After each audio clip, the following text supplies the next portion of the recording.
gli articoli di stampa di questi giorni fanno capire quanto pericolosa può essere per attività economiche genuine, sane, in una regione come il Veneto, avere infiltrazioni di stampo mafioso, avere delle persone che vengono qua con metodi e con modi che pensavamo fossero di un altro paese, di un'altra realtà geografica.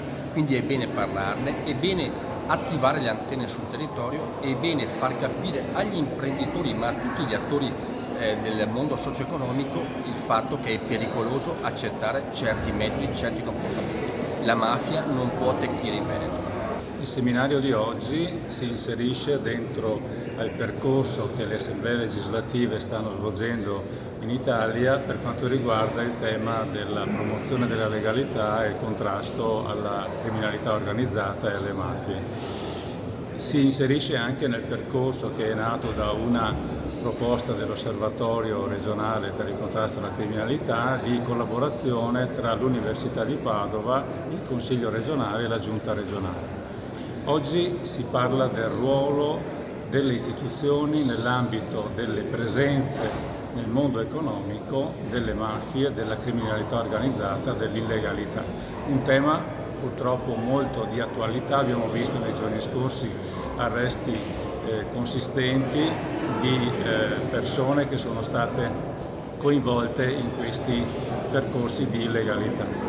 Ci auguriamo che la riflessione che oggi viene portata all'attenzione del Veneto, e cioè quali sono i segnali concreti di queste presenze, quali sono gli indicatori, come si possono misurare, diano uno spunto attivo alle amministrazioni locali, a partire dai comuni, alle amministrazioni centrali delle province e della regione, per prevenire queste presenze, per intercettare questi percorsi di illegalità, per dare segnalazioni alle forze dell'ordine, per bloccare questa presenza che ormai si manifesta molto radicata nel nostro territorio, nel nostro tessuto economico. La criminalità organizzata in Veneto purtroppo è un male che esiste e va estirpato con grandissima forza. Gli anticorpi esistono e oggi all'Università di Padova vediamo come degli scienziati incredibili abbiano individuato come agiscono sul nostro territorio. Ora tocca alla politica fare la propria parte.